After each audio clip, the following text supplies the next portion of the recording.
Hello and welcome to another Lumbridge Night Guide for Pay-to-Play OSRS. In this video, we're going to be going through how to get the full Clue Hunter outfit. So grab your spade, my dear Watson. The game is afoot. Calling all potential squires and knights, the Lumbridge Knight needs you.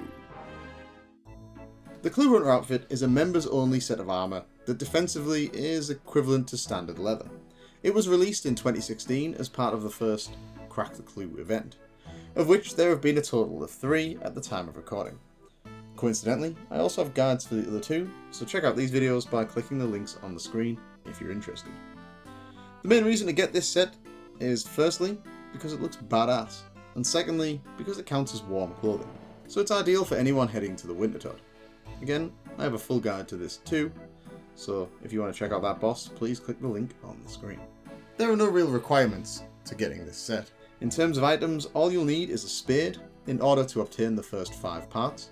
However, to obtain the helm, you will need the following items: a trusty spade, a nature rune, a pair of leather boots, and a Superantipoison with 1 dose left.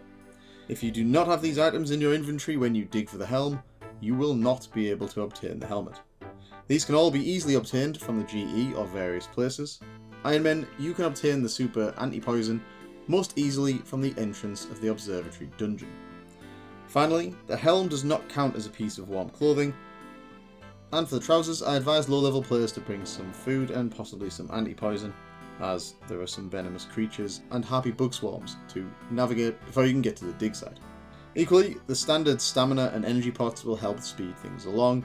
I also recommend the Ardougne Achievement Diary Cloak, as it's a handy teleport, and probably a Kourend teleport or equivalent.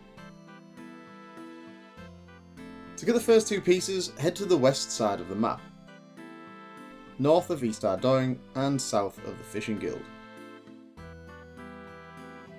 You'll see a lone tree near the encampment with the soldiers. Dig in the square to the southwest of the tree to get the gloves and boots. Once you've got the gloves and boots, I'd use a Kourend teleport or the Cardest Memoirs book to get to Kourend.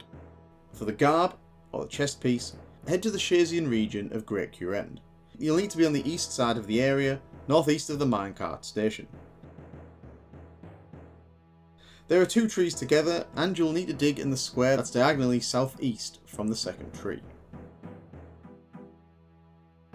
Once you've got the chest, I would then use your Ardougne Cloak to teleport to the monastery, or an Ardougne teleport. Please like the video and support my content. Thank you, noble knight. From the monastery, or Ardougne, head to the dock and take the ship to Brimhaven. Once you arrive at Brimhaven docks, head directly south around the coastline, making your way towards southern Karamja.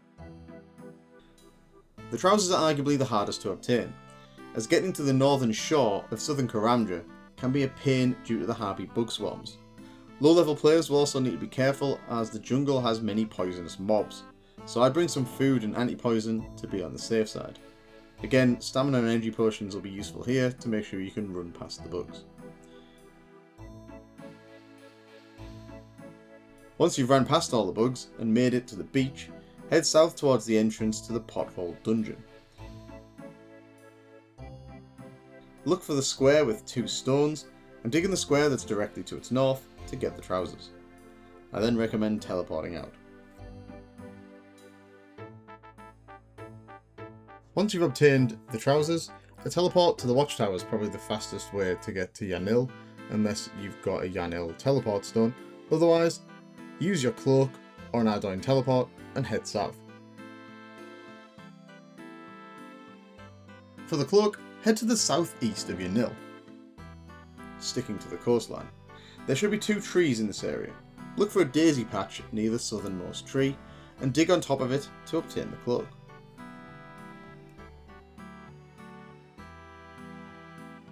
Before setting out to get the helm, you need to ensure you have the items mentioned previously, these being your trusty spade, a nature rune, and a Superantipoison 1.